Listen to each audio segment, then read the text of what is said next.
shake hand with, or is that No, this is it. Cool. This is it. Unless just Mike can go.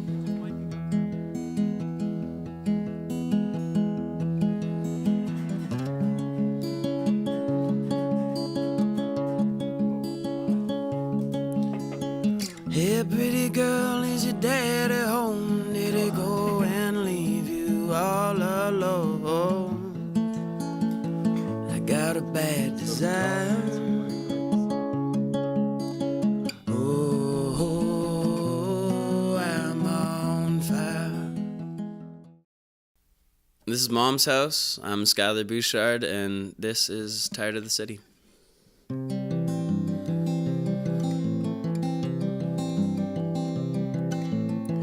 Grew tired of the city, decided to do as I please. Packed up all of my things and moved among the trees, so I could get away from you.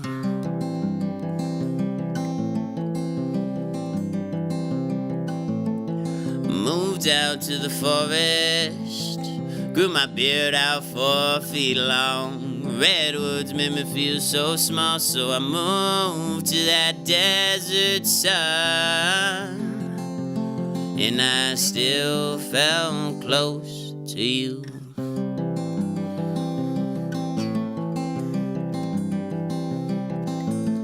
I got sick of the desert. See, I was sweating my days away, covered in sand head to toe, so I swam out to the middle of the sea, and I still felt close.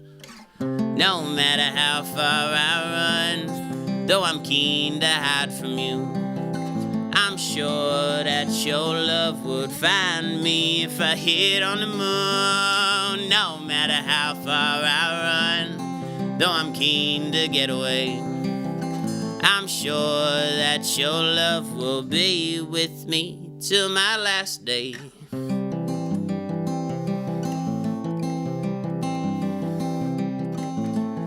Eventually I washed up on shore. The beach was warm and wet. On the cover of the mountain ranges where I rest my head. Even my dreams were filled with you.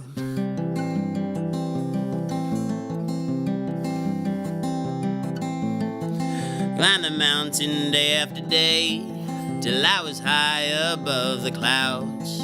Look back on where I came and I tried to scream all vicious and loud, but I only whispered your name.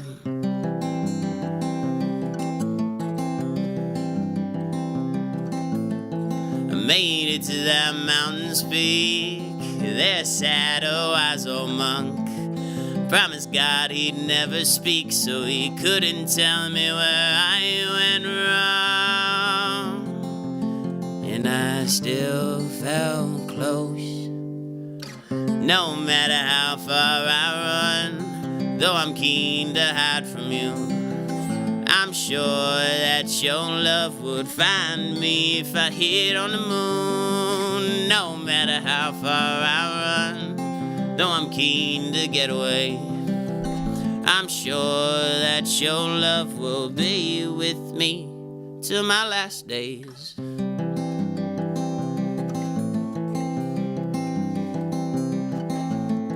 They say time heals broken things. Bullshit, just broken bones. I ran so goddamn far, I made it all the way back home. And I settled in right next to you.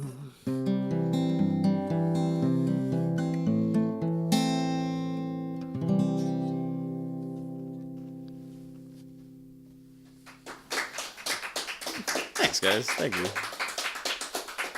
That was awesome. Thank you so much for playing for us, man. Oh, thanks for having me. Yeah, I wanted to have you on the show for a while, so I'm glad we could get you in. But we were joking earlier that this interview was going to be the origin story of Skylar Bouchard. So I'm curious now, like, what's your origin story? Well, And a all of its superhero glory. like myself, Yes. when we say origin story. Yeah. No, I don't know. That's a tough question. I grew up south end of the city, just south of the perimeter, like out in the country, but I got bussed into the city for school and stuff. So I had the best of both worlds, and got my first guitar handed down to me from my grandpa 5-6 years ago, and it was I just found a love of writing songs. Yeah.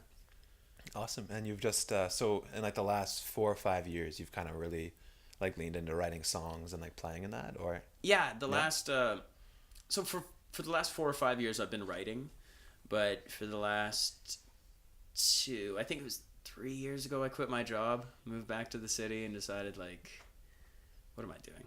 Like, I love doing this. Why don't I just do it? And focus on that. You only get one life. Why not live it? Why not give it a go and see if you can like really do what you enjoy? Exactly. Yeah, absolutely. Like have the gumption to, or else I'm gonna be that old guy holding up the bar in 50 years, being like, wow, well, I could have been something. You know what I mean? No, It's like, no, I'd rather try and fail, and at least I can like completely empathize with that. Yeah. I'm curious. Do you remember what your first gig was? My first gig. Yeah. My first gig was, I think it was in Dauphin, Manitoba, and I opened up for 2 rap groups, and they were the only people that saw my set. That is not what I expected. 2 rap groups. Yeah. Dope. Yeah. Some a rap group out of Toronto, and a local rapper. They came to town, and they asked my one friend, do you know anybody that would open? And I'd been playing for about 4 months at that time. So I knew a G, an E, and a C, and I wrote 5 songs with that. And so I played my 5 songs that were... and then from there, like, I remember one of the guys was like, wow, like, that's really cool. How long have you been playing? And I was like, well, I like just learned this. Like, my cousin Derek, who's 10 years younger than me, taught me my first chords. Oh, really? Yeah, he's like, you don't know these, really? Like, wow. And nice. And that's how I got my start. Oh, that's how sweet. I got my start. Yeah. There we go. We have the official origin story of Yeah, Skylar exactly. Bouchard. That's the origin story. I remember after the show, the one guy's like, "Can you believe it? 4 months ago, he learned his first chords." And then one of the guys is like, Oh. "Yeah, I can believe it." But I think I've grown from there. Yeah, hopefully. I'm sure in the last 3 years you've grown past that point. But that kind of leads into my second question. I was curious. I was kind of like doing some research and like watching like old interviews and that you've done, and and then just from like the name of your album, even there seems to kind of be a focus on like places. Yeah. And just like when we were talking just before the interview, we were talking about like when you were in Nepal and traveling and that, and yeah. I'm just curious, how do you think like the environment where you write songs or you play, like how do you think that kind of affects what you create? Oh, I'm sure it does a lot more than I know. Yeah. Sometimes I'll sit down and write a song, and it's almost like unconsciously it comes out, like wherever I am, it just comes through in the writing process. It's so weird to think of, but it's almost like outer worldly, it's sort of, I know everybody says that bullshit, but no, I know completely get you though. Like I've talked to other artists in the city who some of them like really don't like the city and they want to get out and just like be in the country. Yeah. And like I grew up in a smaller town, and honestly like I kind of feel like I like being in the city, and I've met like so many people in that, but I just like miss being in the middle of nowhere with like nothing but like trees and see, like, I grew up in the middle of nowhere. Yeah. And I hated it. All right. I love the city. I'm a city boy through and through, but it's hard to not get tired. Oh my god. Okay, tired of the city. Jesus.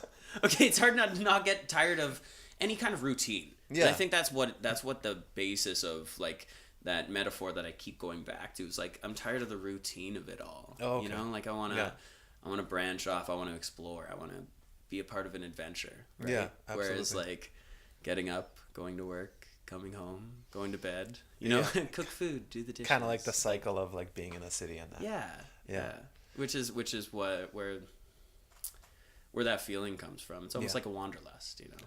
Oh, okay, absolutely. Yeah. So that song is less kind of being tired of like the city as like a place and that, and more of just kind of that push, like that urge to kind of move forward and keep on discovering. And Well, and I think it's a very Winnipeg thing too. Is people say like, "Oh, I hate Winnipeg. I hate Winnipeg," There's and then a they song move. with that exact title. Yeah.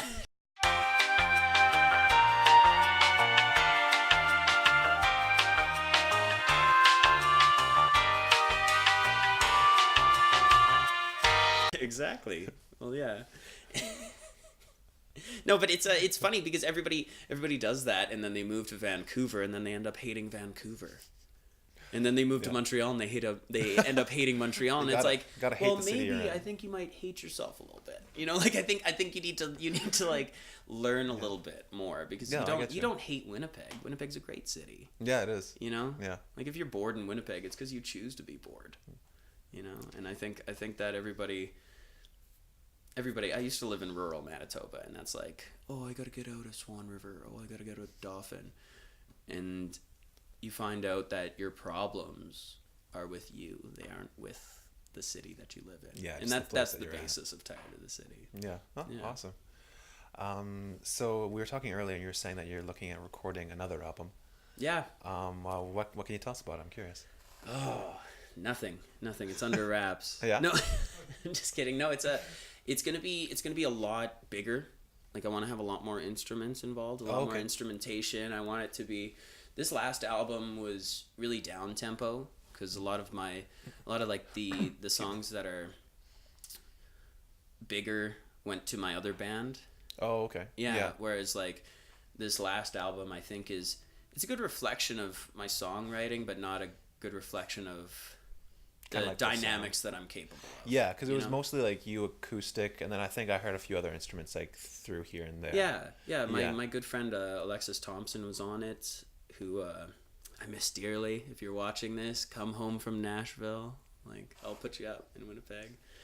Oh, I miss her. But she played banjo and sang backups, and it was great. My friend Alan played violin. My good friend Daniel played guitar. But that was it. That was all the instrumentation on it. Okay. So the new this album one is I want. growing it. Yeah, I want drums. I want keys. I want 4 people singing harmonies with me, like a whole choir on some. You know, like I have a lot bigger dreams for this next album. So I think it's gonna be my best yet. Oh, that's awesome. I'm excited to hear it. Absolutely. Yeah. So as we go to the interview, do you have any shows? This comes out mid-April. Mid-April, so yeah, anything no. after April, we're good. Yeah, no. So if you guys are watching this, I'm playing with a new local group, House Handshake. They're fantastic. They have great harmonies. They're actually coming on here in a few months. Are they? Yeah, man, I'm excited. No, they're fantastic. Yeah, I'm pumped. Okay, and then Danny Z and the Riff Raff and I are playing at The Times Changed, April 18th. 2018. I'll probably watch this in like 5 years and be like, oh, look at the bags under my eyes. But no, I'm super excited about it, and then I'm off on tour for 2 months. I should be back for Folk Fest in July, hopefully, nice. God willing. But yeah, that's what I'm doing. I'm trying to just get out there and share these stories and awesome. Well, keep gaining some fans. I'm excited. I'll probably be at the 18th show. So yeah, well, see you again there. You got a Mom's House folks get a free in. Oh, dope. There you go. There you go. Absolutely then. All right. But do you want to go into your second song? Sure, that would be great. This one's from Medium.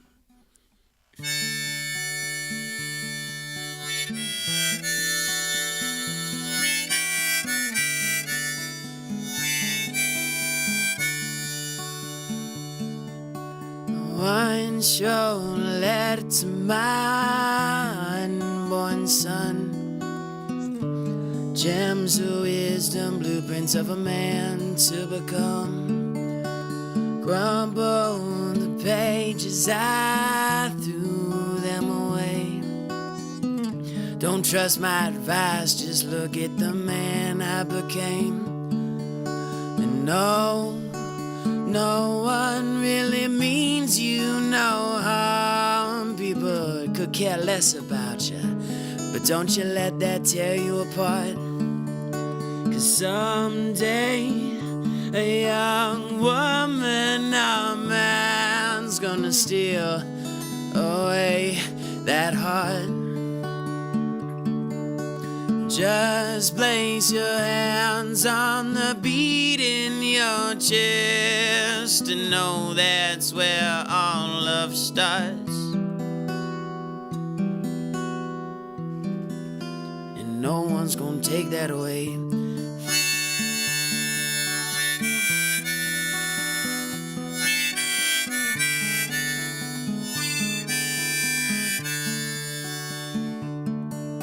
If I were to have a daughter, I'd say, don't trust the news, it's all just lies and hate.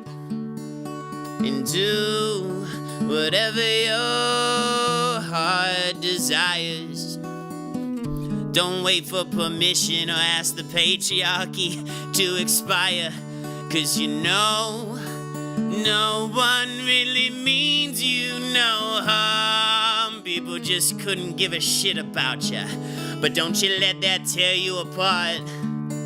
'Cause someday a young woman or man's gonna steal away your heart. So just place your hands on the beat in your chest and know that's where all love starts. And no one's gonna take that away.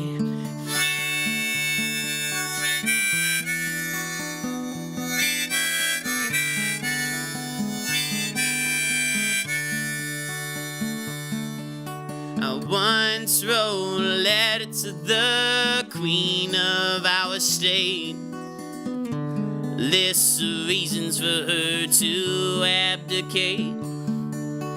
Born with more rights to live, I can't see your way.